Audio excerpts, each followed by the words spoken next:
Our next keynote speaker is Hungarian, Anikó Raisz, the State Secretary for Environmental Affairs at the Ministry of Energy and the Circular Economy. She previously served as Secretary of State for Public Administration at the Ministry of Justice. It's an honor to have you with us.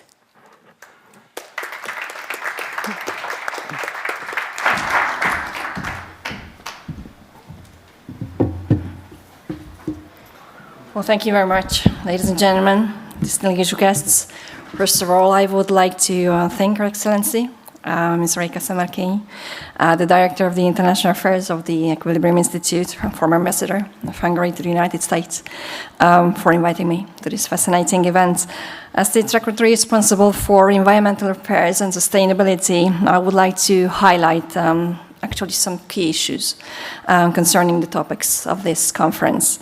You might also know the game. It is very popular in Hungary when you start with one word and you have to finish with another and you can only change one letter in it. It's very popular with kids in Hungary when they finally start to read. So our two words are going to be stability and competitiveness. At first glance, these two concepts may seem very distant, but I will try to show you how closely they are related.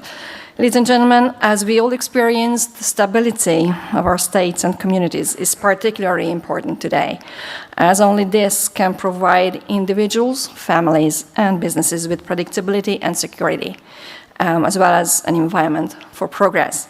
In our point of view, one of the basic conditions for stability is sovereignty. As a community or state that is overly dependent on another becomes vulnerable. Of course, I don't dispute that countries and communities are interdependent, but cooperation based on mutual respect and wise balance is key to success. Here among you today, I only would like to draw your attention to two elements of sovereignty: energy sovereignty, as well as the sovereignty in the field of raw materials.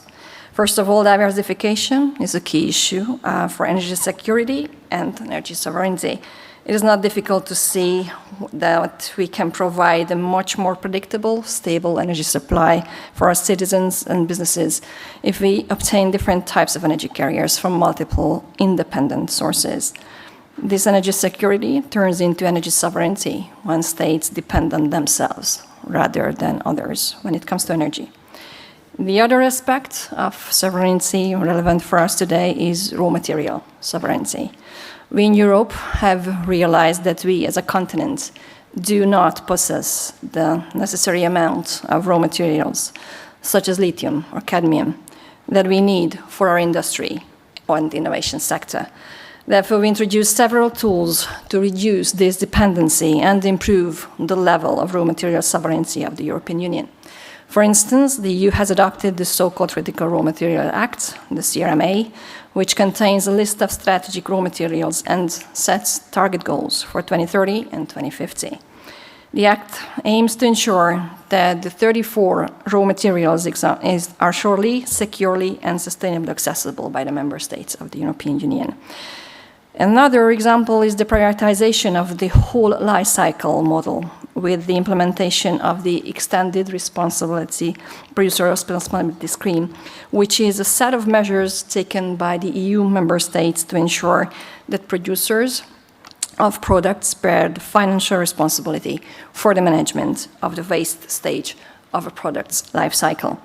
This method increases circularity and gives the opportunity to maintain the materials longer in the economic cycle.